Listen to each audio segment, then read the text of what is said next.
Thanks. First of all, thanks to everybody for coming out. It's great to see a pretty good crowd here. This is must be a hot topic, so it's great to see so many people.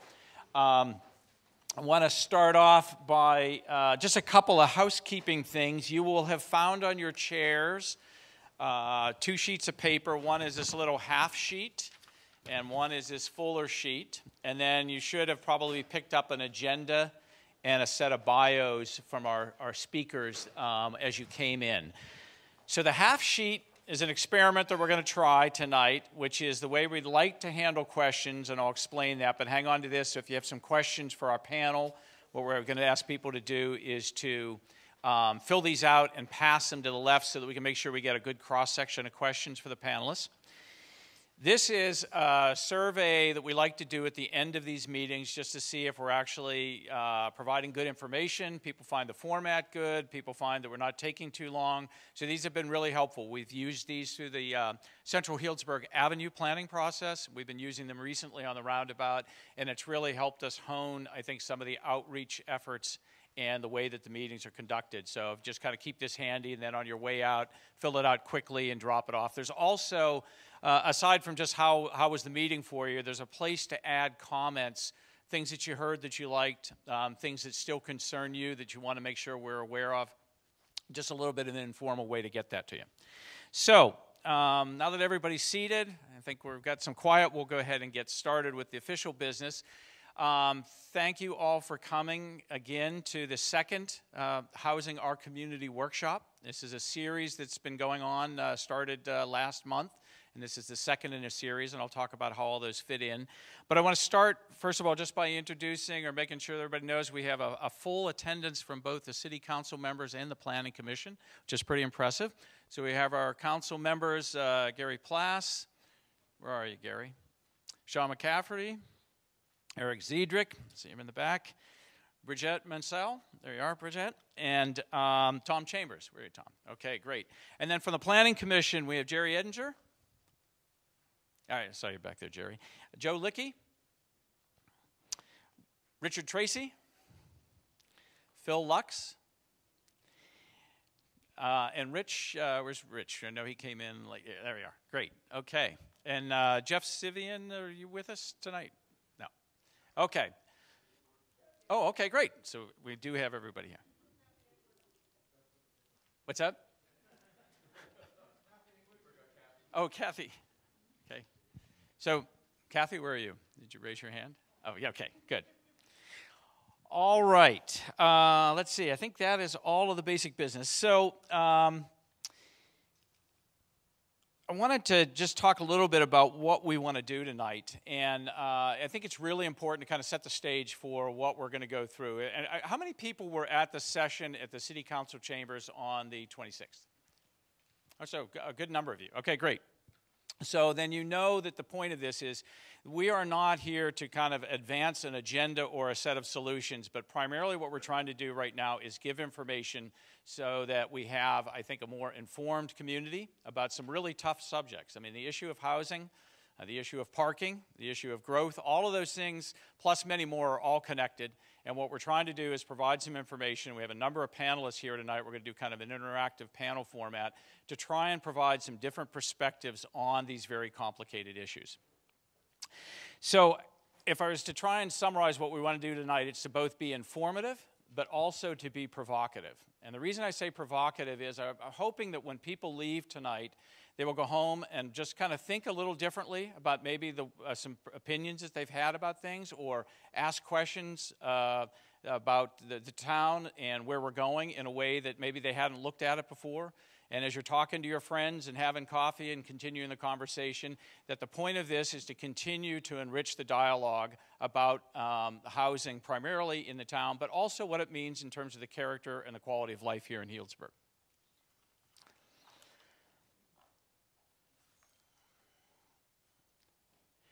So why are we here? I'm going to start with this real quickly, and it's because there's a number of reasons that we're here. You're all here because you're interested in housing, but housing is related to a number of things, and particularly important in kind of this recent year, starting with the city's strategic plan. How many people know that the city did a strategic planning process last year?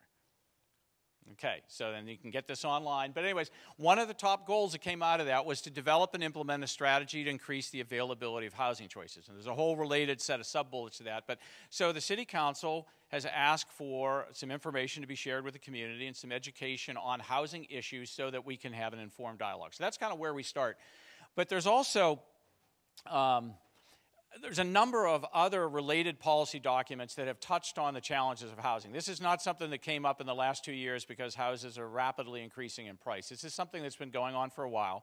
And so everything from the strategic plan to the housing element that was done last year, to the Central Healdsburg Avenue Plan, which was started about 2010 and completed last year, to even the general plan, have all addressed and recognized the challenges of housing within the town and the nexus between economic sustainability, quality of life, livability, and housing choices.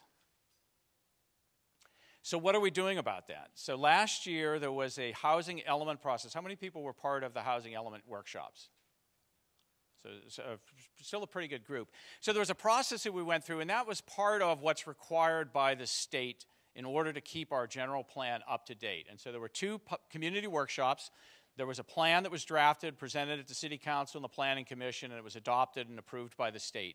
And that kind of sets, in many ways, the enabling legislation, the blueprint. It fulfills the state's requirements to make sure that we are doing all the things that they say within their power we can do to provide affordable housing. But one of the things that came out of those sessions very early on, I think, when we met with the community was, I think a number of people were asking, well, that's the policy side of it, but what can we be doing that's more proactive to address the housing challenges in the community? And so that's when this process began. And so in January, we did our first work session. We're here tonight in the second work session. And then in March, on the 25th, we'll be doing an interactive public workshop here. It'll be about a 3-hour process to really start to look at some potential solutions and priorities that the community would support as a part of that housing action plan that the City Council has laid out in their strategic plan. So tonight, I want to cover this in kind of 4 parts. Frame the conversation, why we're here, we already talked about that. Some of the highlights from the Healdsburg Housing 101, which was what was presented to the City Council a month ago, and really just as background for our conversation. We'll move then to the panel discussion for about an hour and really draw on the expertise and perspectives of 4 people who are actively involved in the housing from design to development side of it. And then we'll have a question and answer period from the audience here for the panel. And then if people at the very end would like to make some public comments, we will have a time where you can make public comments in accordance with kind of standard procedures. So I want to start with a little bit to frame the conversation. And it was really interesting, in the 4 weeks since we did the City Council meeting, there's been a number of really interesting conversations that have come up just casually. And being here, I live here in town, so you run into people in the coffee, the goat, or you run into them on the street. And a number of things have come up that have been really, for me, very interesting in terms of the way that people, it is creating conversation, which is great. That was the primary point. But one of the really thoughtful questions that somebody asked was, but what is the problem? You know, we're talking about housing, there's all this emotion about housing, there's all this emotion about growth, but really, what is the problem? And I thought that was actually, it was really brave of somebody to kind of put that out there.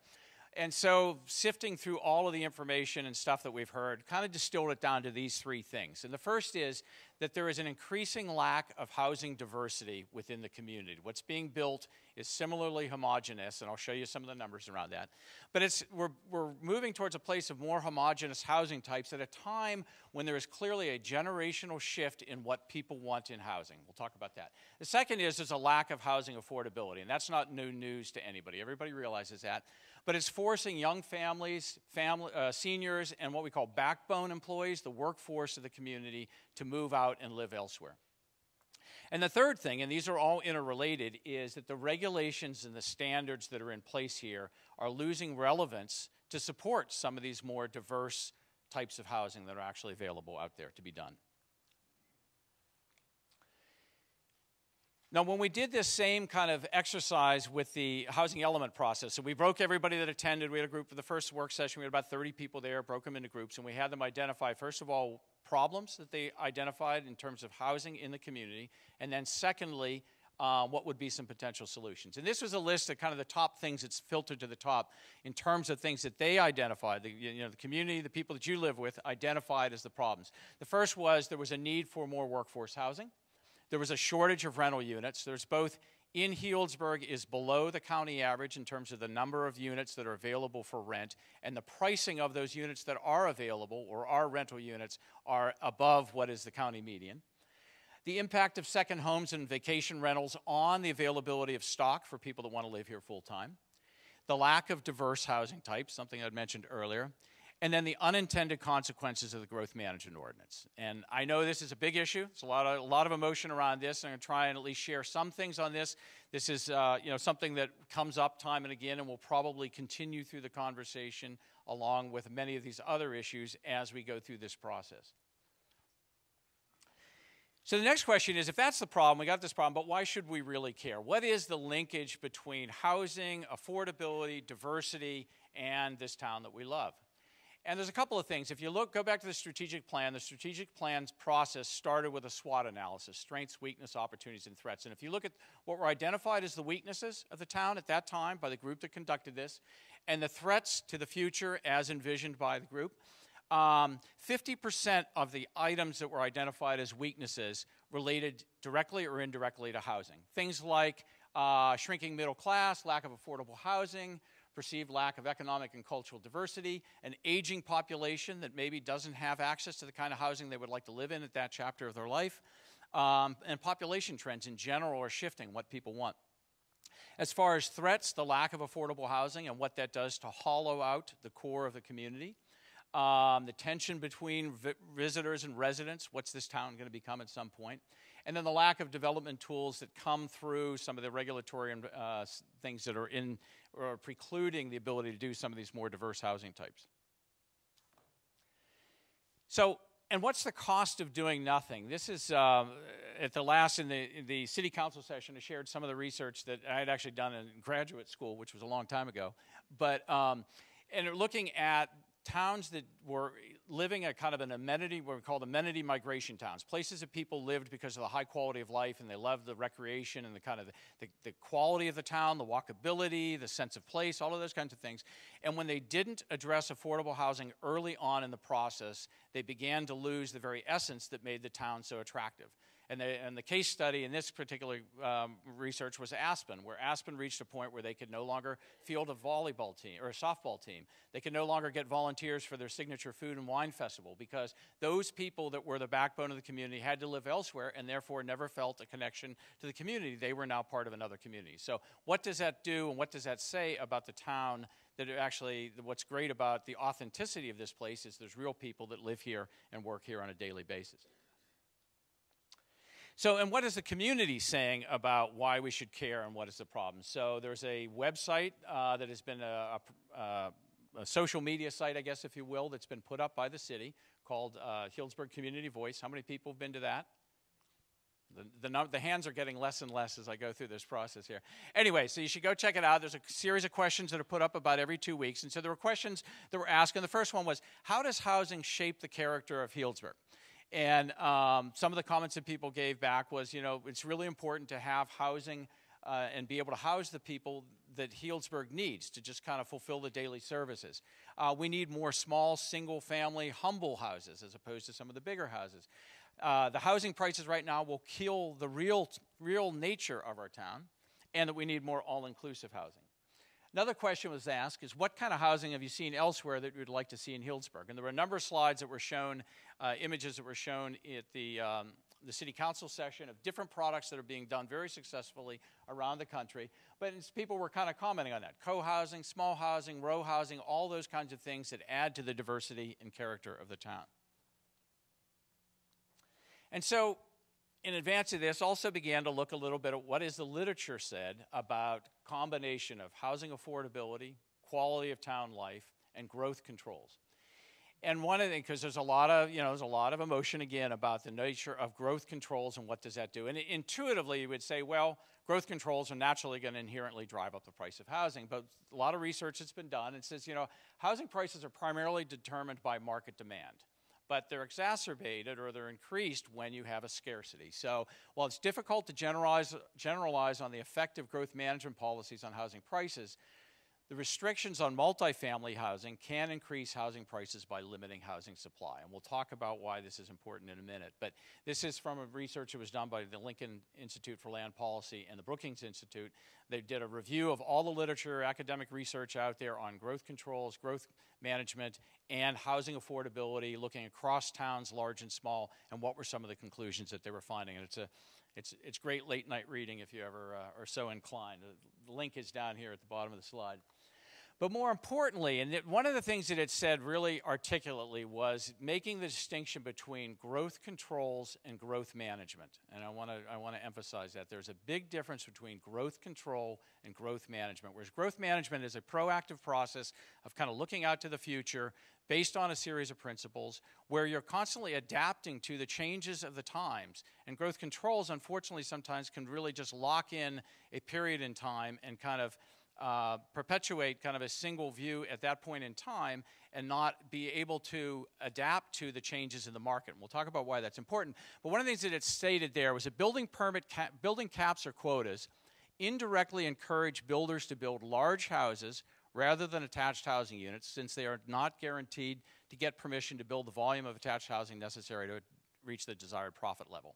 And so when we talk about some of the numbers of what we're seeing here in town, just kind of remember that and think about maybe how all of these pieces might be connected. So the key themes that I would suggest that we're hearing as we've been going through this process, if you sort through, and there's a lot of information out there, there's a lot of different opinions, everybody can find their own experts. I think it was at the last session, somebody encouraged us not to do yet another study, but just to be bold and move forward. And I think that's right. But if you sift through all of the information that's out there, I'd say there's a couple of key themes, and they are the question that this community seems to be feeling is to grow, to not grow, or how should we grow? The second one is, should it be a few big houses or more small houses? Are we seeking diversity, or are we allowing it to become homogeneous? Are we going to be market-driven or market-directed, meaning are we going to let the market kind of forces help solve the problem, or are we just going to kind of laissez-faire the economy? And finally, are we going to be building in a green, sustainable, thriving kind of way? And I think some of our panelists will talk a little bit more about that as we go through that. So very quickly before we go then to the panel, I just want to recap a couple of the important slides from the presentation that was done on the 26th. And the first one is just, what the basics, what drives housing costs? Everybody's concerned about the cost of housing in Healdsburg. But there's a number of inputs that make it so expensive. It's not just greed. There's a number of things that weigh into that. So what are those components? And these are important to remember. So basically the land costs, the underlying land costs, the entitlement process. Is it easy or is it long? Is it risky or is it certain? The cost of just infrastructure. What does the city require in terms of their regulations? Is it, expensive kind of Cadillac infrastructure, or is it more kind of casual, a little easier to get through? Materials and labor to actually build the place, obviously going up significantly since the downturn. And then finally, the financing costs. The ability to get capital to the project is directly related to how risky the lender feels this project is. And we'll talk about why that's important. But the ones that are highlighted here, the yellow ones, are ones that I think policy and leadership and community kind of involvement can actually impact. There's not a lot that we can do about labor and materials, but all of those others, indirectly or directly, can be impacted by the policy and the direction that the community chooses. The second thing, I showed this slide last time because I think and everybody thought it was pretty helpful. And this is a friend of mine who's an architect down in Berkeley named Dan Perolik, and he's been talking a lot about the missing middle. And it's the idea that if you think about housing types, there's a whole range of housing types that occur in great communities in places like Healdsburg. I'll show you why. But on one end, you've got the single-family detached homes. And on the other end, you've got multifamily, kind of 2-, 3-story, maybe 4-story housing. And in between, there's a whole range of housing types, triplexes, courtyard homes, little row houses, all of those kinds of things. And we're very good at the single-family detached. Things recently built here like Sonata, great little single-family detached, small lot product. Duplex, attached product, the Grove right over there on Grove Street, kind of near City Hall, a great example of attached housing. But as you move to the right, it becomes harder and harder to do the other products at a market level here in town, given some of the regulatory codes, and some of our panelists will speak about that tonight, public perception, the perception of density and traffic and all of that.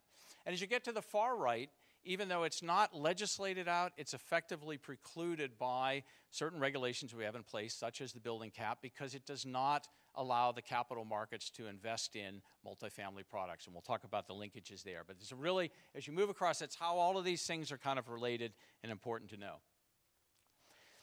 And I think what makes Healdsburg so great is the fact that it is historically kind of tangible manifestation of the middle. And this is the street that I live on, Johnson Street. And as you walk down that street for 2 blocks, you can find all of these different product types. Hidden behind the houses, the big houses, the small houses, the triplexes, the duplexes. And that's what makes it so rich. And there's a variety of prices on that block, and there's a variety of families and people at life stages. And that's what makes this town what it is. So how do we continue to allow that to happen, I think, is one of the key questions about housing diversity. Before we even talk about prices, it's just product type. So the second thing was really about what's the basics? Where do we stand as a community in terms of our housing stock? So we've got about 3,600 housing units in the community, and you can see how those split down. A lot of those, the yellow are all the single-family detached. The orange are the multifamily, the bigger multifamily units, and kind of goes on down to, you know, the mobile homes. And a typical community would have a pretty robust cross-section of those type of products. And as I mentioned, when you look at our numbers against other communities in Sonoma County, everything to the right is below what is part of what the other communities kind of are experiencing, seeing. So we're predominantly a single-family detached home community. Now, it doesn't say it's a bad thing, but it does change the nature. And when those are all, if they're all the same kind of single-family detached, then there's a question about, okay, how does that begin to meet the coming demand for housing? So there's a whole bunch of products that have evolved over, you know, in the last 20 years that are really enriching communities. And we shared these last time, and I think a number of people spoke about these on the Community Voice. But the small little cottage courts, which work for, you know, starter families as well as empty nesters, mixed-use housing, which has the retail on the ground floor and the residential up above, and you can kind of get a sense of all of those different product types. You've seen them elsewhere. I think the question is, can we do this here? Do we want these here? Would those help both provide a diversity of housing types and different price points for people without requiring public subsidy? But more importantly than just, would it be nice, I think there's an argument that says that generational shift that I said at the beginning is demanding something different. So if we really want to get our kids to come back here to live, if we want to keep our parents here living in town, what do we need to do? And it's not by building the same thing that we've been building for years. We may need some of that, but we need a lot more of something different. And these are all the attributes of the different kind of cohorts. Everybody talks about the millennials, you know, kind of tired of hearing about the millennials, just like our parents were probably tired of hearing about baby boomers. But, you know, they are making a major, major change in the way that they live, the way that they carry on their business, the way that they interact with each other, and they want a very different type of housing. But so do the baby boomers, and they are the two big ends of the spectrum. 80 million millennials, 70 million baby boomers, 150, almost half of the entire household market in the country. They're looking for different things. And in some ways, similar kind of things. They want to walk to places, they want smaller units, but they want good style. They want to be in places that have, you know, great food and beverage and sense of place and all of those kinds of things that Healdsburg already has in its DNA, but do we have the products to meet that diverse range of the coming types of buyers that are coming forward, or renters is the other big thing. The millennials are the largest renting population ever and probably will continue to stay that way, and yet when I talked about how low the rental numbers are here in Healdsburg, you've got to wonder about, well, how would that match with their desires. So this is from another study that was done looking at the long-term demand for housing in California, and they kind of do their black box things where they crunch a bunch of numbers, but basically what you're looking at is on the left-hand side, again, kind of that continuum of housing types that I showed you before. It's just reversed, so the single-family detached home over here, the multifamily over there. And what it's saying is that looking out to 2035, this is in the 4 largest counties in California, of which we are in the metropolitan area, so we're in the ABAG area, that the supply of multifamily, townhouse, multiplex units and small lot housing is under what the demand will be in the coming years. And yet, on the conventional lot, large lot, single-family home, we are way oversupplied. Now, that doesn't say that nobody's ever going to buy this. It's just saying that as people move from this to one of these because they're downsizing, they're empty nesters, one of those will become available for those people that want those. And there may be, sure, there's going to be people that want something new. They're not going to want to buy somebody else's house. But there's a big void in the market for these other kinds of products. And so there's a market demand, and there's a void for those. So how do we get those delivered? So what are we building in the community? So this is an analysis of what has been finaled. This is all the permits that were finaled in the last 2 years in Healdsburg. And what you can see is it's a pretty small set of bars. We've got granny and secondary dwelling units. We had 5. Replacement units was a little bit 6. Conversions 1. The homes, if you take out Sonata, which was kind of a one-time, unique opportunity that was done very well, we would have had about 14 homes. And many of those homes, as I looked through the permit data, were people that were building homes for themselves. They had chosen to live here. They'd bought a lot, and they were building a very nice house. But that wasn't bringing new supply to the market for a town that, arguably should grow in some form or another. So you can see not a lot of production being developed in terms of building new homes, and nothing really in those areas that I'd mentioned before that kind of make up the middle where some of the market, where some of these different age groups and cohorts are actually looking for. Now, there's the other piece of the equation. So that was all really talking about housing diversibility. Then we layer onto that top of that the affordability issue. And so if you look at the makeup of our community, what's really interesting was how the data changed from 2000 to 2010. And I think if we had access to the data now, it would probably have changed a little bit because this was clearly at the the worst of the recession. But what's really interesting is you look across, and I'll talk about what these different categories mean. But if you kind of draw the line here, this from here over is all of those that fall into the affordable category, affordable or workforce category. And what you can see is that each of these cohorts or groups is about 600 households in each of those and about 1,800 in here. So there's actually a higher proportion of the population in terms of households in Healdsburg that fall on the they'd be the right-hand side of that workforce line than fall on the right-hand side, which is really more the market rate line. And this kind of defines a little bit about what those different means. And Dev, who's going to be on our panel tonight, can provide a little bit more clarity to that. But basically, you've got kind of the statutory requirements that the state and the HUD define in terms of affordability, and then you have the reality of the people you know and the people that provide valuable service in the community. We'll talk about what that means. But what's important here is, so when you're working any of this type of housing above the line here is exempted from the growth management ordinance. So as long as there was funding, that could happen all day long. Now, the funding is a whole other issue, but where the growth management ordinance applies is when you're at the 121 to 140% of AMI. So that's just an important kind of point to note. So this looks at what's available. Take all of those households we just talked about the different affordability levels, and then you look at what has been on the market and actually sold and closed for the last 2 years in Healdsburg. Total of about 390 some odd homes. 42 of those homes sold in the 30 to 120% category. So those are all those households that would have been to the right of the line. The 120 to 141%, we separated that out. That's 120% is the point at which we define affordability. Some communities are actually using 140% because it's very, very difficult to even get that workforce in the 120% category.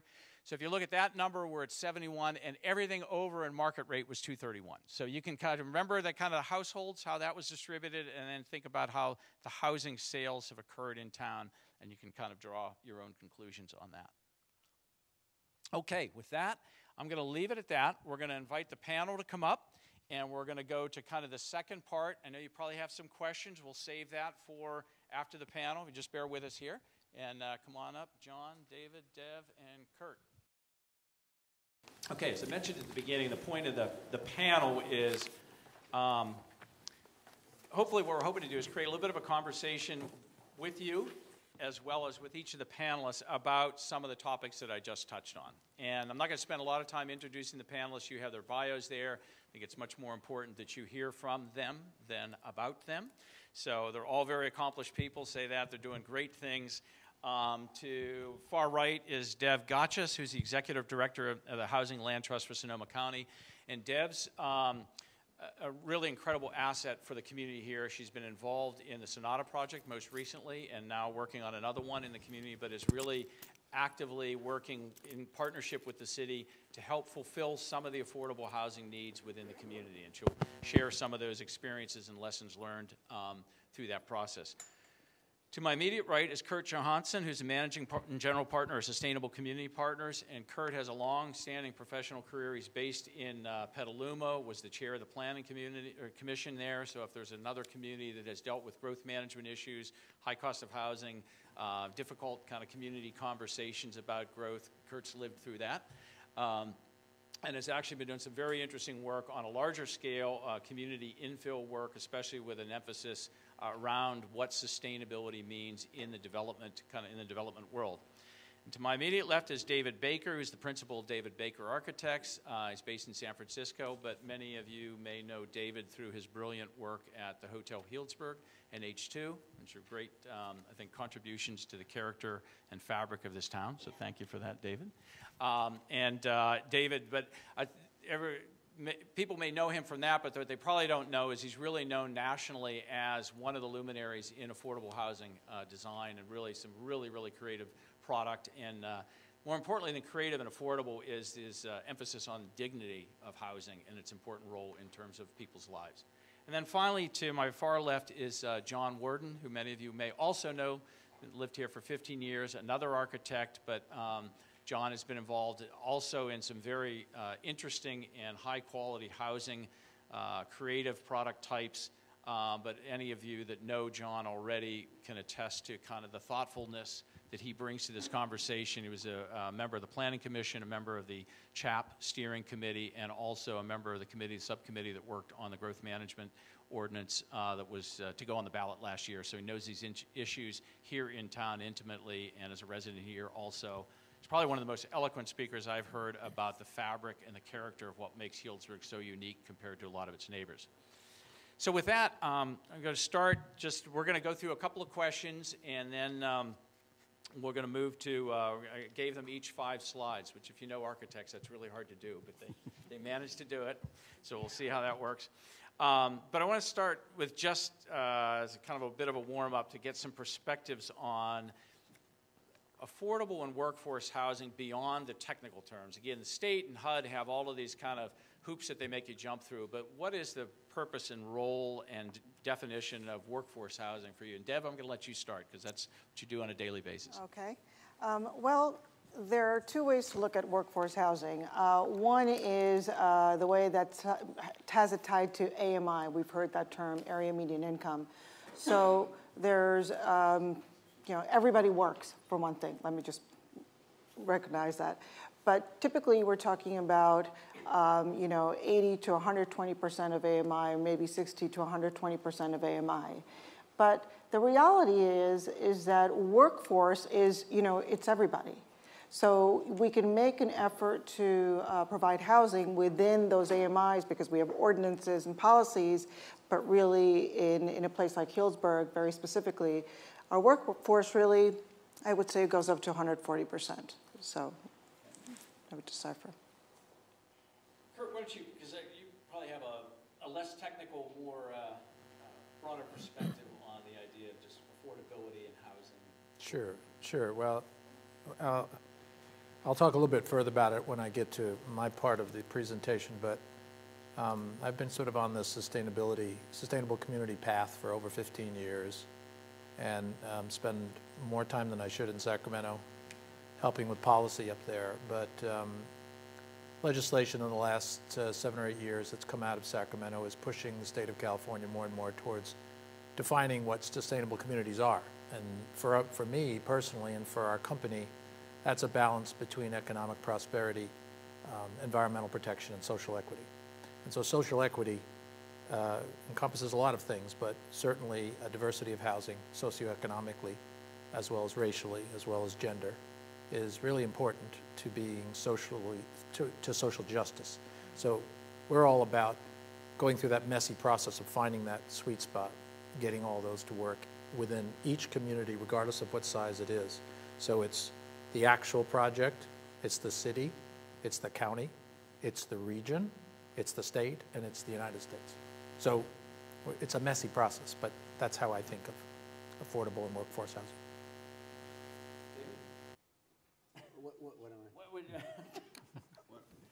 Affordable workforce. I mean, you've been in this a long time. How do you view it, and how do you define it?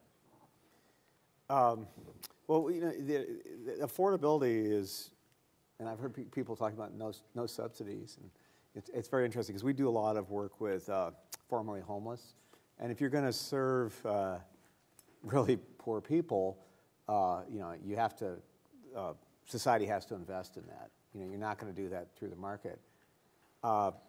Affordability is everybody who isn't rich, I guess, and you know, and a lot of people who other people consider rich consider themselves not rich. So you know, it's almost everybody wants to have housing within their means. But you know, I think that in Healdsburg, what's great, what's that bar that used to be on the plaza stands? John and Zeke's, right? So the last time I came up here, I went, oh my God, John and Zeke's is gone. It's been replaced by some yuppie place. Somebody moved up from San Francisco and threw them out and has this, you know. And then I realized, then I found John and Zeke's up the street and went in and had a drink there because it was great.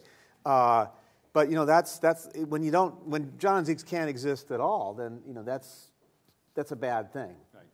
So you know what's great about Healdsburg compared to some other places, I mean, won't name names, but is that you have a real town here. It still exists, and how do you keep that when there's this enormous pressure to you know, everybody I know wants to, you know, if they could, they would buy a little house in Healdsburg and have a tomato plant and come up here on the weekends. You know, that's like everybody in San Francisco's dream, right? Yeah.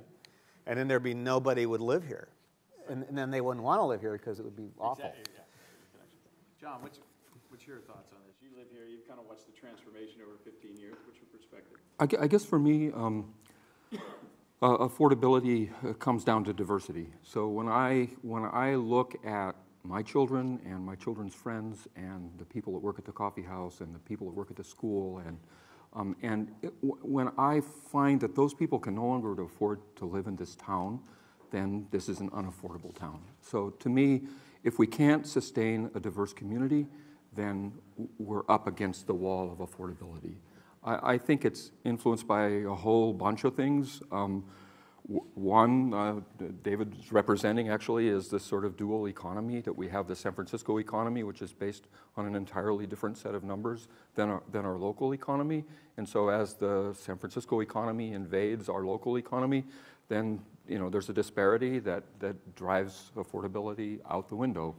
But I feel like I'd like to see it, rather than a technical term, to think of it as a neighborly term.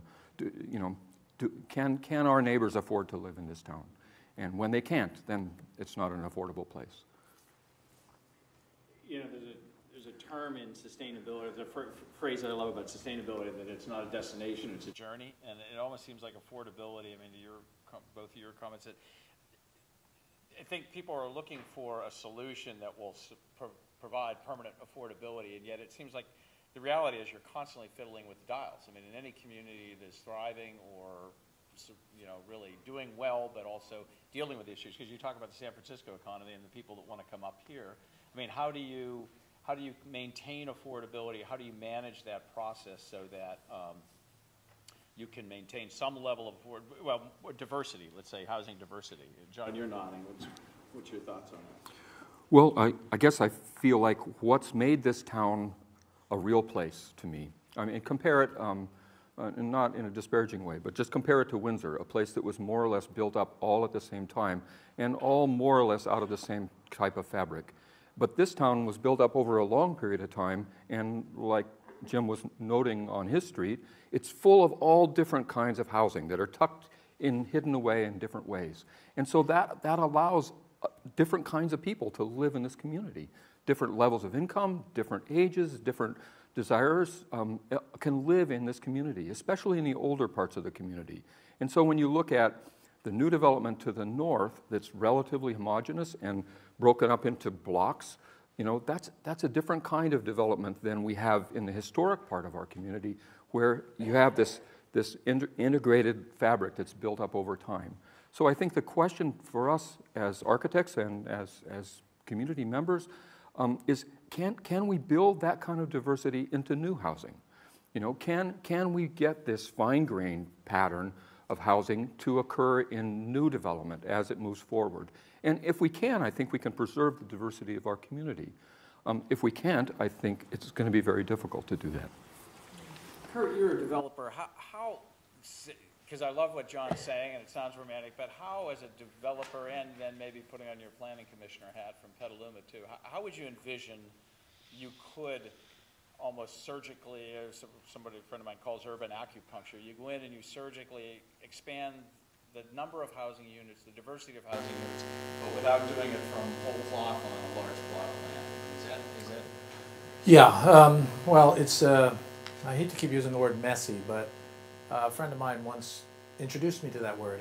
That wasn't a term I was familiar with, although we all have heard it. But the process is complex to look at each proposal on its own merits. So when we try to make our lives simpler by saying one size fits all, that's unsustainable. That's when we get into trouble. And I'm not just talking about housing, basically everything that we deal with in our lives. If we think there's one simple answer to something and we try to put a metric on it, you don't have to wait very long, and then all of a sudden you realize that change has occurred around you and that metric may no longer be giving you the intended consequence.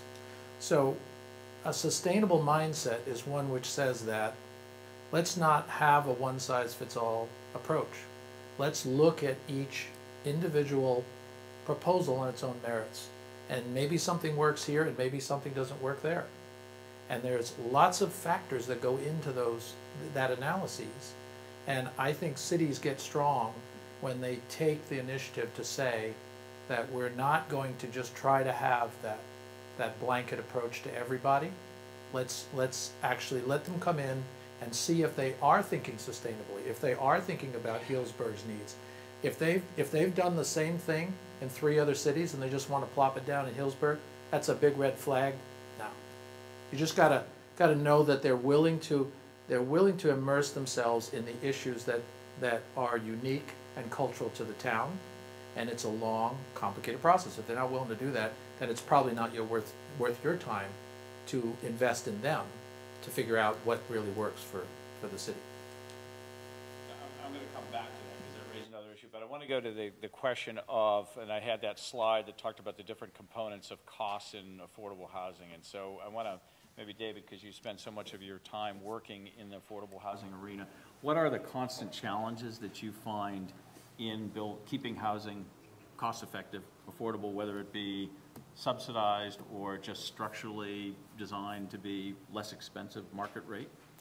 Well, once you get into a situation of really high demand, then why would anybody build something that's affordable if they can build something they can make more money at? So I mean, the market is just going to go for the highest return. Right, which is relates to that slide. The big house. Yeah, the big house, right. That's what it comes to. So, subsidized housing or housing where you invest in it, it suffers from limitations in that there's only so much money, and it's really difficult to serve that. And from your slide, it's like more than half of Healdsburg would qualify for affordable housing. Right. And would probably need some kind of community investment, and whether it's inclusionary or whatever, something to produce housing that they could afford. Well, and I think that's a quandary. But so I'm going to poke on you a little bit here, though, because I think there's clearly 2 paths, and one is, somehow or another, hook or crook, you find more money and you subsidize it.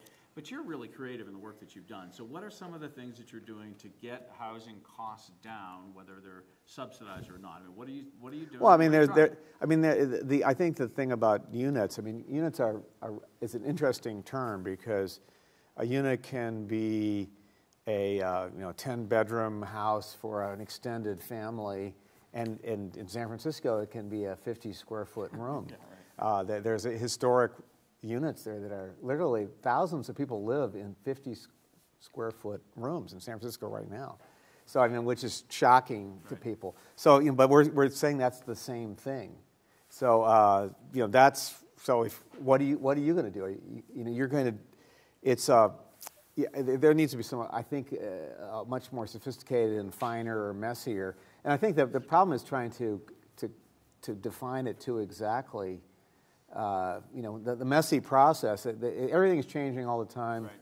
Right. Actually, a friend of mine, Stanley Sadowitz, was talking about it's like you have a battle plan, but in the midst of war, it all has to change. You have to be super flexible. I was working one city, and we proposed some housing. I said, "What's the zoning?" And the guy said, "Well, we don't pay much attention to the zoning here. You propose what you like, and if the community and we like it, then you can build it." And the planners, Barbara's here. I hope not. I hope she's left. But it's a way of that actually that can, since people are going to fight about it anyway. Right. Why not?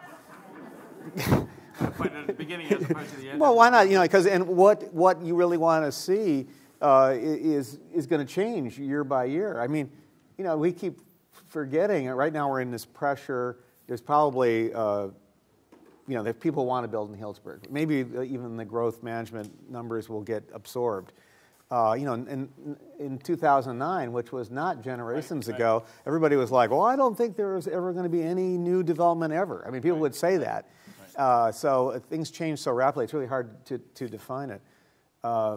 My feelings, though, about Healdsburg, which is really interesting to me, is it's like a lot of places, like San Francisco. San Francisco has almost this problem on a much greater scale. It's a victim of its own success. What happened, and I think it's kind of humorous, and you can stone me. There's not pots of boiling oil out there or anything. No. Okay, what happened in Healdsburg is, the AI came in, they did a charrette, and they said, well, we should not have a parking requirement downtown. We'll park on the old railroad right away. And what happened is they didn't build a bunch of garages downtown, and it produced this great walkable community, which everybody loved. And all these people went, wow, Healdsburg is great. It's not like some other towns that start with W, where they have a bunch of parking lots, and I don't really want to go there. I want to go to this place where I can go buy a cookie and then shop for a book and then wander around and listen to, go to the farmer's market on the plaza and all that great stuff, which was all made possible by parking on the other side of the creek. And it was really visionary, and then it became such a success that now all of a sudden, that always happens. If you have something good, then it becomes valuable. Well, and it also underscores the connectedness of all of this. Everybody keeps saying, you have to be careful not to put each of these into their own little bin. That there's the housing issue, there's the parking issue, there's the economic development issue. That to your point, Curtis, this is messy stuff, and it's ever more connected and ever more accelerated by the economy. Dev, I want you to pick up on the issue of, what are some of the constant challenges? Because you're dealing with delivering affordable housing on a daily basis. So what are the challenges that are there every day? Right. Besides money? Right. Well, affordable housing is not in its own silo. I mean, we are dependent on market rate building. For example, a great tool that is implemented here is inclusionary zoning. And that means that when a developer comes to town and they want to build Sonata, wants to build a bunch of market rate units, the city says that's great, but a certain percentage is going to be set aside, and we get 6 houses where our teachers and our mailmen and our workforce is now staying. But if there isn't any growth there isn't any market rate being built, then we also don't get the affordable. So the financing, the land costs, everything you had highlighted, it's really a trickle-down effect to the affordable. So let's pick up on that, and I want to talk about the challenges of housing production, growth controls, and affordability. So let's start on because I think this is clearly a hot issue in town, and there's a lot of good to be said. I mean, John and I were having this conversation over coffee the other day about the virtue of the growth management ordinance giving the town a breather at a point when there was a significant amount of growth that had occurred, largely as manifested by Parkland Farms, right? But, you know, as David just said, things are constantly changing. So talk a little bit about what are the benefits of growth controls, and then maybe what are the unintended consequences. So you've been in a growth control city for a long time. Well, yeah. Yeah, I've been in many growth control cities. So I think the fundamental issue that we have to grapple with is California is a growing state. And so people keep having children, and we're not trying to stop people from having children, and our population keeps expanding. So there are statutes that require cities to take the population. So as tempting as it might be for a town the size of Healdsburg to say, well, we only have 12,000 people, and that's good enough. Thank you, we're done. Everybody else lives somewhere else. That doesn't work. You can't do that. You can't bury your head in the sand and pretend that the growth problem is not Healdsburg's problem. What you can do, though, is be out front of that issue. And that's where sustainable communities, what I'm so excited about for the future in California, because I've been working on this for a long time when I didn't have many people to listen to me. And now, all of a sudden, elected officials are on board, which is, it is a process. And if Healdsburg is very proactive about what sustainable communities look like and how growth is managed, you can control your own well-being much better than the cities that don't do that. And the cities that are out front of that, and I could name you a few examples. I'll just throw one out for you, for those of you who may know it, may not. Santa Monica. Santa Monica was sprawl heaven for a long time. Not anymore. Santa Monica decided that they were no longer going to be what they were, but they knew they had to continue to grow. So how to grow? And so they have put tremendous resources and effort into trying to understand what that sustainable community vision is. But the beauty of the way they're doing it is they're not saying, oh, there's a formula. Let's just put a formula in our general plan, and then we're done. We can all go back and watch TV and relax after work. We have to worry, because everybody's going to come in, they're going to read that document, and then they're going to know. Well, they were smart enough to realize that that doesn't work. That's not how sustainability is addressed. It's an ongoing process, all the time, because it's always moving around. But the beauty of it is, if you embrace it that way, I think of it almost like a marriage. If you want a good marriage, you're always working at it. You don't just have a little formula and then you're done. It's a constant process. Well, growth is that way too. You just got to be proactive, stay on top of it, don't fear it, don't pretend that it doesn't have anything to do with you, but just, manage it.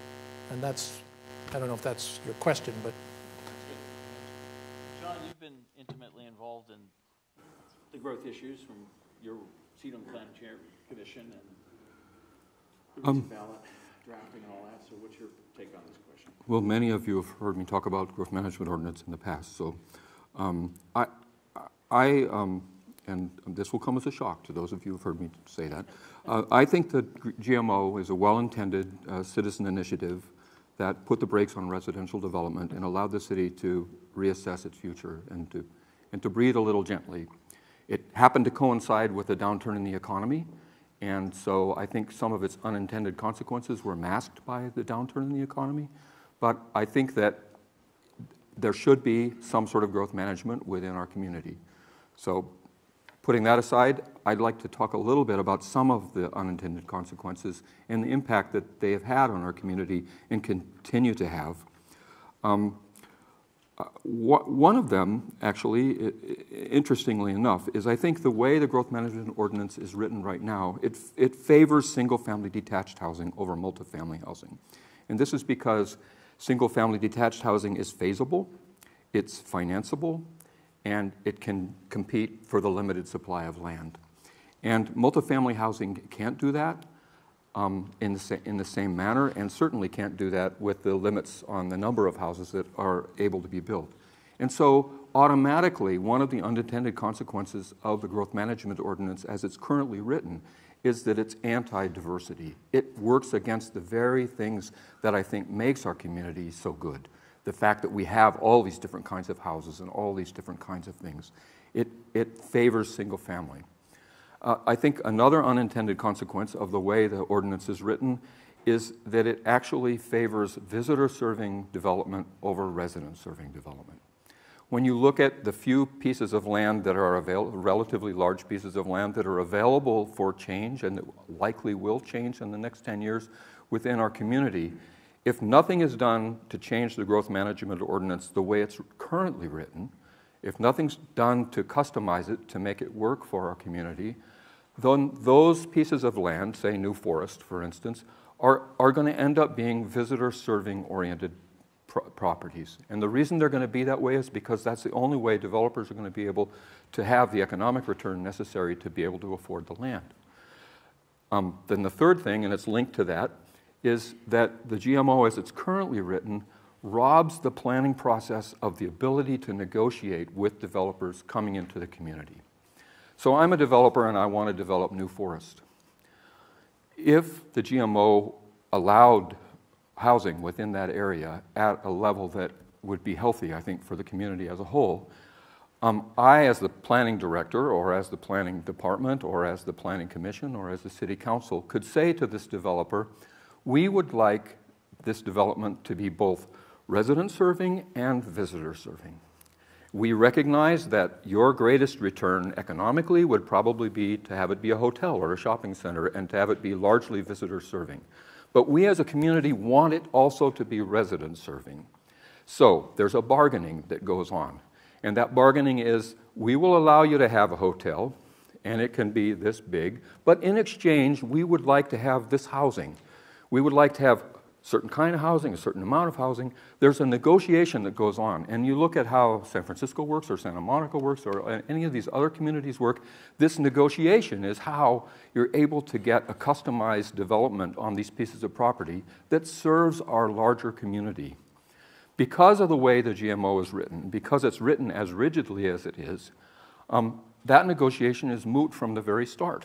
You go in, the city can say, gee, we'd really like a whole lot of housing in the New Forest site, but they can't. They can't put a whole lot of housing in the New Forest site. They can't put very much housing at all in the New Forest site based on the rigid way that the GMO is written currently. And so I think that it's important for the future of our community that the GMO not be obliterated or thrown out, but that it be modified to take into consideration the key kinds of development that need to happen in the urban core of our community in order to preserve the kind of diversity that we'd like to see as a community as a whole, to continue this place as a real place.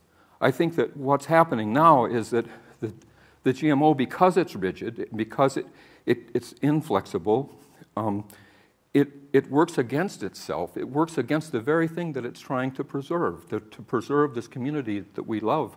It's actually hollowing that community out. We're losing the elderly. We're losing young families. We're losing children in our schools. Our outer community, our visual town is staying the same. You know, it's a lovely place, and people come here and say, oh, isn't it adorable? Isn't it cute? But it's hollowing out from the inside because of the inflexibility of this regulation. And to me, the question isn't so much should there be a GMO or shouldn't there be. I think there should be a GMO. We should manage growth in this community. But we need to do it in such a way that it addresses the real needs and the geography of our community.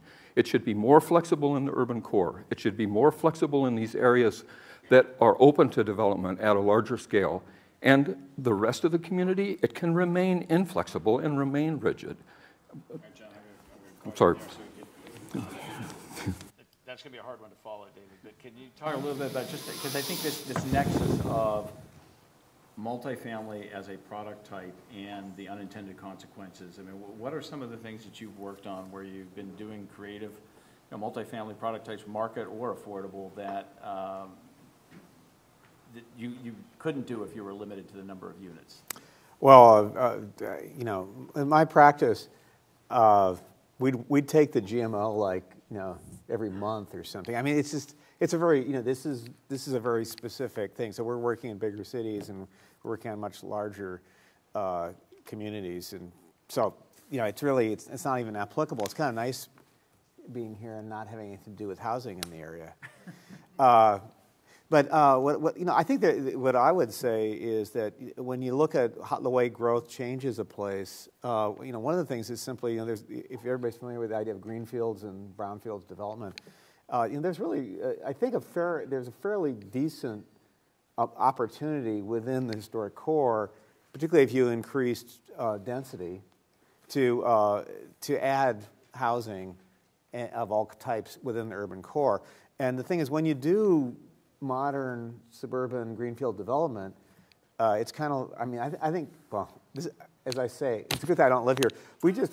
We just drove from downtown out here because it was too far to walk, and which means everybody drove here, and then we're talking about housing out the community, and we're meeting in a school that there aren't enough kids to fill, so it's closed. So I don't know. That seems like, you know, that's maybe that isn't exactly why the school closed, but kind of. I mean, I'm just saying that. So you really, you know, it's really important to add your density in your historic core in a way that isn't, because the historic core, you know, the whole. If you're familiar with new urbanism and everything, the thing about great urban places is they're pretty much illegal to build now. You know, you know, I'm not to get on fire marshals or anything, but and parking requirements. You know, it's like we were talking about not Hotel Healdsburg, but the Healdsburg. Well, Hotel Healdsburg has no parking at all. It rents parking on that right of way, which is why it's so nice. Actually, the one we're doing right now is a big parking machine, and we're not being able to serve coffee and sell it to strangers in the lobby because, you know, having retail there was just out of the question. People would go crazy. And, you know, like the way that, and Paulo and Cersei were like, well, you know, we're going to provide more parking because parking is the issue. But you know, the two first hotels we did are really nice because they don't have garages in them that suck all your energy off the street. So anyway, but you have a historic core here that could, and there's a whole plan for the South Avenue plan, which if there was a way to, you know, to do that in a way that fit it's pretty much impossible to do right now. Right. The way I put it. I mean, it just ain't going to happen because it's too risky and it's too small. The ability to get permits is too small. Well, somebody might want to, you know, if you're saying, well, we want to build this out, we want to do this great thing, you know, maybe a developer who had the oomph would come in there and give you this thing you're talking about negotiating, and you'd build out part of that plan in a really great way. But it definitely couldn't happen with, you know, like you get 5 units now, and in a year you'll get another 5. It's much harder to do. So that's all I'm saying is that it is to try not to. I think what destroys a place is kind of rampant suburban greenfield development, and pretty soon it's just like you're living in San Fernando Valley. I'm going to come over here, and then we're going to switch to the slides. But Dev, any thoughts? Because you in your other role with Burlington, you work in other places and have growth controls, or you're at kind of the other end of it. What have you seen, or what are your observations, and maybe not particularly to this place, but just growth controls in general, and how that impacts the work that you do? Well, I think it's important to have a vision, and so this process that we're going through right now is really central. You know, how we get to where we want to get is not this, you know, you don't use the same formula all the time. For example, in my work as a consultant and also now on Land Trust, we have in Sonoma, you know, 45 homes, and we've housed 55 families and, you know, 20 more in the pipeline. And people love to say, well, how do you do that? You know, what is the formula? Well, there is no formula. I mean, the formula is it's cutting a deal, it's bargaining, it's being opportunistic. And frankly, the town you're in right now really is doing that. When a developer walks in the door, your local government and your housing staff and so on do not just sit there and say, all right, come on in. They have a vision of what they want to see, and it's about all of the citizens in Healdsburg and the visitors. But it's one big vision. How you get there is a matter of negotiation. So I think, everything that's been said is true, but the real work that a community has, and I think an organization has, or a company or whatever, is a vision. And then how you get there, that changes. It's good to have a strategic plan because it's a blueprint. But a blueprint is a guide. A budget is a guide. But the actuality is going to be different than the planning. But there are certain things that need to be in place. Okay. We're going to switch over to give you all your 5 minutes of images to work with, and I think the vision piece is a good way to tee up Kurt's piece here. You can see that the way we self-impose this process is to try to think of, I mean, it's some people do it in a diagram where there's 3 concentric rings that overlap, and then in the overlapping part is what they call real sustainability. Some people call it a 3-legged stool. Whatever you want to call it. These are basically 3 big 30,000-foot categories that have lots of subcategories beneath them. But the idea is, for us as a development company, is to never lose sight of the idea that this is where we need to go. So if I'm working in a city that doesn't do this, we will go in and say, this is what we do. Are you willing to do it? And if they say no, we don't go. If the city says, yes, we just don't have any experience with this, could you help us understand it? We will. We'll take the time, and I'll show you a slide in a minute of a real-time example of it. But that is that sweet spot. So then we break it down into 7 sort of principles. And actually, on the public side, we've had a number of cities over the years that have taken this to heart and tried to build some of this into their general plans. But this is our own little sort of checklist of how we go about doing things. So the big 7 categories are economics and employment. So under there, it's really important to not only have local businesses, so that you have a balance with the inertia of the global economy, but that you also balance jobs with housing. Very important to balance jobs and housing. And you never totally achieve it, but you always fight to do that and monitor it constantly. Housing and green building, this is a personal thing for me. I am such an advocate for sustainable design in all types of housing, so that we should no longer be treating only the people who can afford to be green, building green. We should be building everything green. We should be putting solar panels on every single rooftop in the state of California. It is unconscionable to me that we haven't figured out that that's what we need to do, because that would change everything if we would just make that be the law. And I hope it's coming in my lifetime. Transportation and land use. So now this one, I haven't heard this mentioned tonight, but I will tell you that for me, I mean, I wear a lot of hats. One is the Council of Infill Builders. So as the president of that, we advocate for infill development. So we're all about stopping sprawl. And the way to stop sprawl, we're big supporters of urban growth boundaries around cities. And almost every city in the San Francisco Bay Area has one. So we're the most progressive region in the country by far. We only have a couple of cities left that don't have urban growth boundary. But transit. I'm hoping there's going to be a smart train here one day that I can ride. I ride trains every chance I can because it is a wonderful way to get around.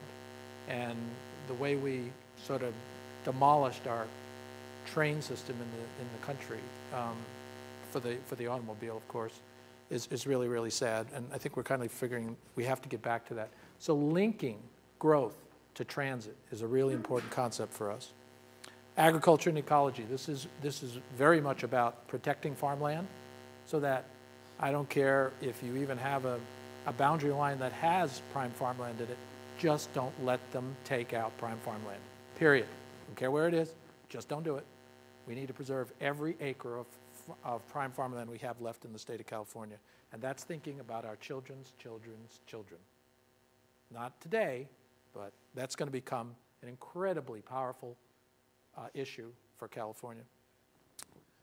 Health and environmental justice, I'll go fast through these. This is a lot about toxic-free and controlling pollution and all that sort of thing.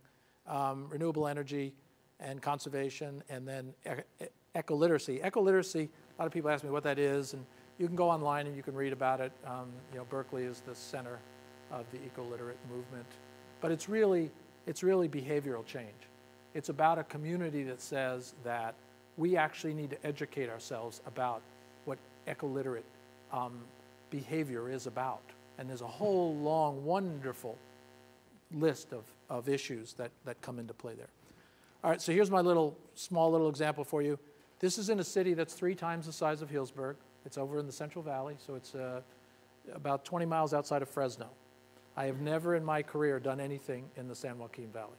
In fact, up until 2 years ago, I hadn't spent any time there. Once, a couple of trips.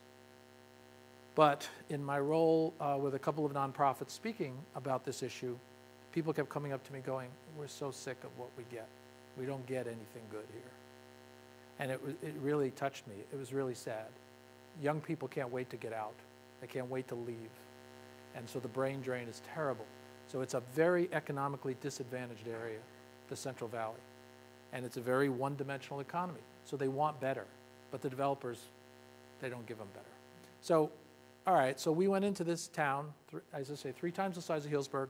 So the project is 3 to 4 times the size of what you would probably even consider here. 38 acres. We gave them a mixed-use project. So there's 7 different product types in the same project so that it's a walkable community, it's connected, and many, many levels. It has its own jobs housing balance even within the community itself so that we can actually give people a way to stay out of their cars, and we can help with economic development while we're also protecting farmland because this is an industrial zone site, so it's an infill site, and we're building in transit. So there's a very low-level bus system in the town, but we're putting in a transit center right in the middle at the north end of the park. We're doing a public-private partnership with the Fresno County Transit Agency to actually do a beautifully designed transit center. They are going to increase headways and destinations for the bus service so that we can actually do eco-literacy. We can educate the residents of the community to, number one, take the bus. If you're going on a local trip and the bus is going where you're going, why would you drive your car? And number two, and we need incentives to change that behavior. And number two, every home in this project has a 1-car garage. We're not allowing 2-car garages to get built. The reason for that is because we want smaller lots. We want people to understand that that 3-acre park in the middle of the project is their backyard. Completely radical. This is a city that averages 3 units per acre in their residential projects. We have 21 units to the acre. That's density. They've never seen it before. We have rewritten every effective standard in the city. And so the example earlier of we come in and you just write your own rules, that's what we had to do here. But they embraced it because it fell within their general plan of what they want to do. They just didn't know how to articulate it. And so we go back to our 7 categories, and this is what we're doing in the project. We self-check, make sure we're doing all the things that we feel are important. We have ecologically friendly local businesses. We have balance of jobs and housing, local goods and services. Here are 4 different housing types. Affordable housing, so we have 120 affordable units. We have 80 senior units. We have attached single family, and we have detached single family. They're all small lots, as I said, 21 units to the acre. That's a density that if you looked at an apartment project, a typical apartment project, garden apartments with 2 stories, that would probably be about how dense that would be. But that's our overall density. So we're not having any big sprawling lots here. We're not going to go there. Green building, of course. Transportation, we talked about the transit center. So one of the things that is real interesting is the experts have told us we are going to reduce, for those of you who don't know the acronym here, VMT is vehicle miles traveled. So historically, the way cities grow, in your city, people could tell you, it's level of service. Well, level of service is going away. Thank God. It took 40 years. But level of service is the rule for if somebody wants to do development, what does the city do to accommodate the increased traffic? They widen roads. Well, VMT is a whole different way of looking at that. It's where are people going to drive and how much are they going to drive and what is that real impact? So we have a 15% reduction because of the design of the community, and we believe we're going to have a 15% vehicle ownership reduction because of the transit. Obviously, it's, yeah. Give you a time check there. Okay, so, well, just, you And I can, think that that last you can point's see. really important because, again, it's one of these interconnected issues of affordability. If you don't have to own a car, you spend that much more Exactly. on mortgage or something. So there's another one of those reasons. All right, David, we're going to switch scales, and this is you. Okay, yeah, so this is the, just a case study. So this is San Francisco, so, you know, it's like a different world. And it's in the Mission. A very similar conversation going on there. You know, they're the local supervisors talking about a moratorium on new construction, literally right now. So a lot of stress going on. But so this is the Shotwell Design Lab. It's a historic structure that's had various additions, and this is just about. I was talking, John. You didn't show. You're not going to show your house, but that there's a tremendous room for creativity and complexity, and how do you get that to provide affordability and diversity of housing? Because not everybody is a young family that wants to live in a house with a backyard. I mean, matter of fact, most people nowadays aren't actually. There's something else. So, just going to go. So this just shows this is the diagram of all the things going on here. There's a courtyard, there's different housing units, there's commercial, there's sustainability, and there's 3 apartments, workshops.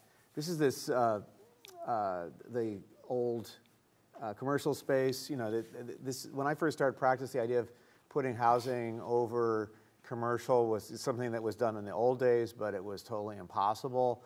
Now it's quite common. It's really great. This is my house, so I happen to run a gallery there. I could rent it. I could rent this for a couple $1,000 a month if I wanted to. You know, I'm going to do that someday when I retire, so I can survive.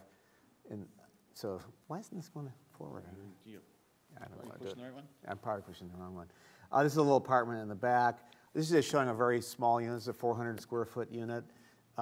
This is something you don't build when you have a cap on units, because who would build something? You'd build something with bigger. So this is a little tiny kitchen.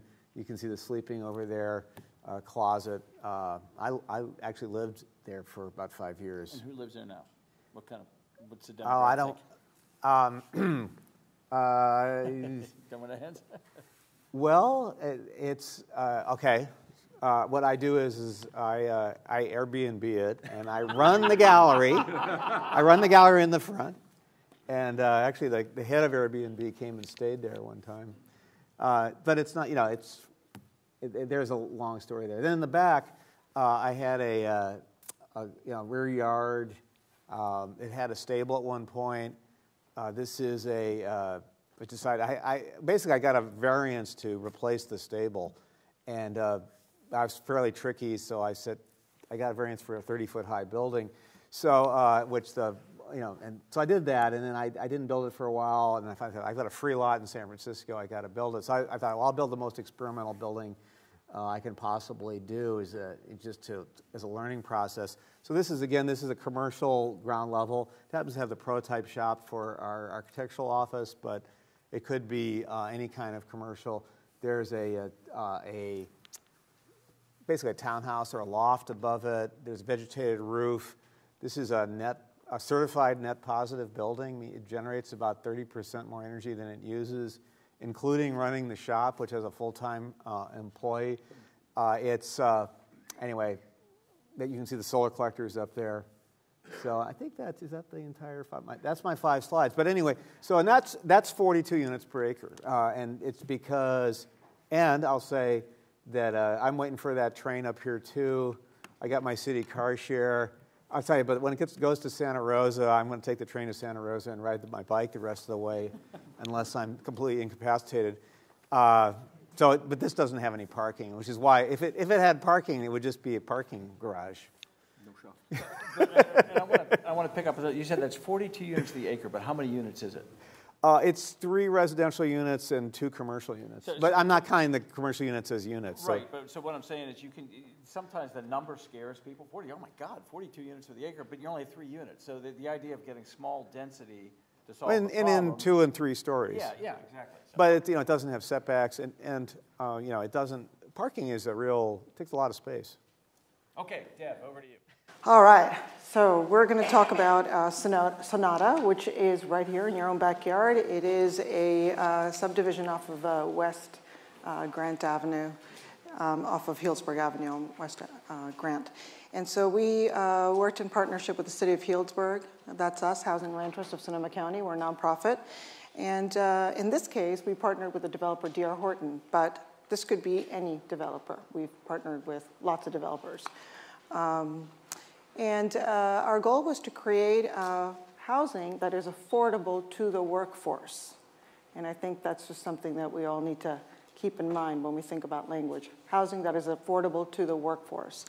And we think, well, what does that mean? Who are the workforce? Who are we talking about when we say very low income, and moderate? We can look at the range of wages there, but just to put some faces on it, we're talking about childcare workers, waiters, retail people, massage therapists, clerks, librarians, kindergarten teachers, the fabric of our community. That's who we're talking about. I see landscape architects up there, but I don't see architects. And do you know that every time I show this slide, the landscape architect thing always comes up? Just for that, I'm going to put it at the very top. So what can be afforded? There's a lot of numbers out there, and even I started that way, but let me just break it down. A household, and we're assuming a family of 4 in this case, making a maximum of $41,300, can afford a mortgage, a house price, the price of the home to be $169,455, so about $170,000. And then an 80% family, low income. What does that mean? That means $65,000 a year can afford a $266,000 home. And households of median, again, that means a family at $82,600 can have a maximum purchase price of $338,000. And then moderate is 120, that's the highest that we can go to within the affordable housing ordinance and regulations, can earn $99,100 and afford a $406,000 home. Most of our homes are between 80 and 100. We do some at very low and very few at 120. When the market was cool, we actually at Sonata did not do any at this income level because the market had self-corrected. It's not raining, you don't need a raincoat. There's no need to subsidize an income level that doesn't need the subsidy if the market can take care of it. Go ahead. So, Deb, I was just going to point out, so the top 3 bullets in this lineup, yes. And I think, so aside from product that you're building, just the market force, natural market forces, 42 homes for sale in the open market in the last 2 years. Okay. So if there's a pressure point. There's a pressure point. And we only had 6 houses in Sonata, and we had 86 completed applications. So that's not people who called, came to the open house, thought about it, anything. And many of the folks were completely priced out because the houses were not serving their particular income level. So we need to provide a range. So how does this work? Well, the city has a policy that requires affordable housing for new development and approval, and you really have a fantastic city here implementing this. This policy can exist, but really without the political will and the champions on the inside of a city, it's not necessarily enforced. The developer comes in, they want to build houses and sell them for $630,000 and up. That's fine, but there has to be some that are set aside. And the way that the homes are set aside is a developer donates the land for housing to the city, and the city then turns around and deeds it to the land trust. What we're doing here is we're separating land from house. When you remove the cost of the land and you're not asking for that to be paid up front, you've reduced the cost of accessing the entire property. in a very magnificent and significant way. So once this part is no longer an obstacle with cost, then we can work on what is the house going to cost that family. And we tie the price of the house to the income level, so families are not spending more than 35% of their total income. So it doesn't matter if it's a three-bedroom, four-bedroom, you know, it's not about the unit, it's about the paycheck. And it's not about the market. The market could be up here, it could be down here. What our teachers earn is what our teachers earn, and we need to look at that paycheck and what they can actually afford, and we have to make smart decisions. We can't ask someone who makes, you know, $45,000, and there's two of them, two teachers making 90, or our average family makes about 72,000, to pay more than their income is going to allow, because we will not have a successful home ownership experience. We are making a community investment. We talked about agricultural land and never getting rid of all of that. So what we're saying is, take land, set it aside in your community, just like you would parkland, and hold it in trust forever, so that the only thing you're going to use this land for is as a permanent, green, sustainable subsidy that will serve generation after generation after generation, so we're not putting cash in and we're not losing this asset in our community. The house is bought directly by the family from the developer, and the land is leased to the family for a fee. And what that does is it gives the teacher or whoever's in the community an opportunity to experience home ownership in the same way as everybody else. The difference between a market rate home and a land trust home is simply that there's an economic mechanism at work that reduces the cost by holding the land in trust. Great. And Deb, I'm going to jump to a question here, because while you're standing in Okay. the graphic there, which is, what are the mechanisms to keep the price of the housing from rising so that it doesn't become unaffordable? Exactly. So the price of the home, as I mentioned, is tied to income. So the deal is you buy the house at a reduced price so that it is affordable to you. When you decide to move, you sell it to someone that's in the same income level that you were in when you first moved in. And the benefit to the homeowner is that they were owning and not renting. And because they weren't turning that rent check into a little airplane and throwing it out the window, they were actually building some equity. They were able to remain in the community. They could live and work and have the quality of life. And yeah, those are our basketball coaches and our Girl Scout leaders and the people who sit on the nonprofit boards, the fabric of the community. And by the way, a neighborhood is a lot safer when there's people actually living there. At least part of it, right? Okay, so yeah, there's no windfall when you sell, but that's okay, because, you know, you buy a car, you drive it off the lot, there goes your value. You need, you know, or a bike, okay. So it's the same thing with the house. The goal is to keep people here so we can recruit and retain our workforce. So when they sell it to the next person. And the person who sells walks away with some equity so that they can move on to that market rate house. Instead of waiting till their kids are in high school or whatever to afford to buy something in town, they can do this a little bit earlier on, stay here, put down roots, and then pass it on to the next family. And this keeps going forever. Okay. I have a question for her. Okay. How did D.R. Horton make money? D.R. Horton made money because they were able to sell a home at what, 600, 700, 800, and they got a chance to build and be in Healdsburg. So if you want in, you got to play. So they made margin on the construction, but they didn't make anything on land. They did not make anything on land. But I think, to your point earlier, those market rate places are basically subsidizing to some That is exactly right. Exactly. So without those, you don't have a mechanism, you don't have something to prime the pump to pay for the That's what I was trying to get her to say. You've got to have that balance. There's absolutely a balance. Okay.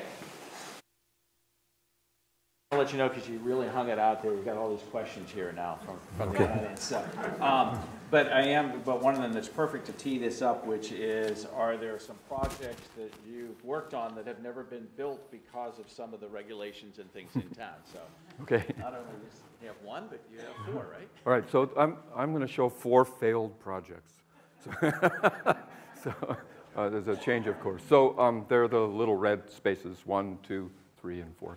And so these are 4 projects over the past 15 years that I've lived here that I've tried to make happen here in town and failed to do that. They all became something else. So they're 4 failed projects. But they were each trying to do more or less the same thing, and that's to get affordability from the land by increasing the density, by increasing the number of units that were possible to be built on that piece of property, not outside the boundaries of the zoning typically, but by increasing the density and spreading the land cost over more houses. So I'd like to go through. Well, you flipped them. So okay, so we're starting with 4. It sounds like. So the first one, go ahead. Okay. Actually, can you go back just slightly? One other thing. So the red squares are the failed projects, and then in a very non-scientific way, I've also indicated on this portion of the town, the gold areas are the areas that likely are going to change within the next 10 years. Likely, they're going to be different than they are right now. New Forest is obviously one of them. The whiter areas are possibly might be different. Everything else, more or less, is going to stay like it is. You know, houses will be remodeled, granny units will be built, but more or less, it's going to stay like it is. So the areas that potentially could change are the ones that are blocked out. And it was very unscientific, so please don't hold me to it. Okay, next. Project number 4 is Center Street Senior Housing. This is the post office site. When the post office burned down, I thought, man, this is a perfect place for senior housing. It's a perfect place. It's for seniors that no longer are able to drive, or shouldn't be driving anyway. And, they're able to walk to the grocery store, they're able to walk to the coffee house, they're able to sit in the plaza, they're able to come and go as they please in a walking environment and take advantage of our community. I know any number of people that are slightly older than I am who have left this community to go to some senior village somewhere or other, not because they wanted to, but because there was nowhere else for them to go in this community. So this was building it out to the height limit, as Alan did with the meat market as well. So it goes to the 50-foot height limit. It was 3 levels of 1-bedroom, 1-bath flats over the top of a retail commercial space. At the time, the post office had just left, so my fantasy was that the retail space maybe would have a satellite post office that could even be run by the people that lived in, the seniors that lived in the apartment project. And then the little flag lot was going to be a community garden. The parking was surface parking. One of the regulations that probably needs to be changed, in my opinion, in this community, is parking for seniors should be at a lower rate than parking for other people. Right now, that's not the case, but that should be differentiated. So urban infill for seniors within our community should have a lower parking ratio. Next. Actually, and John, so how many units was this total? I don't remember, 24. 24. So it would eat up almost the entire allotment of housing allocation. Yeah, I would have had a very difficult time building it. And obviously, a building like this, you could only build all at once. You couldn't face it. So, this one, so this one is on East Street at the corner of Plaza and East. This, at one point, was a site that the city owned. So at the time, I was thinking, well, okay, this is another site that would work for senior housing. There's an existing historic house, the Phillips House, which is in very bad shape, but it exists on the property. And then at the time, there were 2 really magnificent trees, one a magnolia tree and one a cedar tree. The cedar tree is no longer with us, but the other tree is. And so this was saying, all right, could I do a cluster of buildings, a cluster of small buildings that were linked together by a catwalk system and stairs and an elevator so that everybody had good cross ventilation, and we'd park behind, restore the old house, have that be linked together, part of it. And so this was 15 1-bedroom, 1-bath senior apartments with a community room and a common laundry, and then surface parking back behind. Again, the ratio needed to be reduced for seniors. The city ended up selling it to private parties. Next. 15 units, though, half of the allocation. Half of the allocation, yes. This is Rhodey's solar building before it existed. So this is the corner of Healdsburg Avenue and Front Street. At the time, it was the cheapest piece of land in town, and I thought, gee, maybe I could make this work. You know? So this was our family's fantasy project. So it was 2 townhouses and an office space for my office and an ice cream concession stand for the for the bridge over tuck under parking. You know, there's the ice cream stand up at the top. And we just, you know, we got bid out. We couldn't afford it. So next. And then the last one, the most recent one, my office used to be over across Healdsburg Avenue, where the wonderful dinosaur bone sculpture is across from Healdsburger. So I would look across at this piece of property. This whole strip of land next to the Healdsburger and sort of running all the way up and down on that side of the street is zoned commercial. So there's a little strip of commercial land there. So it would allow mixed-use development. And so this was 4 live-work townhouses. The upstairs was the living area. The downstairs was a shop. There was a tuck-under garage in the back. Each one had a 1-car garage. Everybody had a roof garden. There were roof water cisterns, which I've been trying to incorporate everywhere, and solar panels on the roof. Again, it was bought for cash. I couldn't compete. I needed to get a loan, and I couldn't make it work. So it's the scarcity of the land to some extent, and the only place where that scarcity potentially could free up and allow us to develop this diverse housing is in some of those larger scale pieces of property if the city had the leverage to talk the developers into doing diverse housing as well as market, you know, the things that are going to make money for them. So, what? What got built there? There was an existing house on the property that was going to allow I could get a loan on the. Yeah, no, I could get a loan on the house. So they redid the old house that was on the property. So okay. So it's 1 unit. It's 1 unit. It's just 1 unit.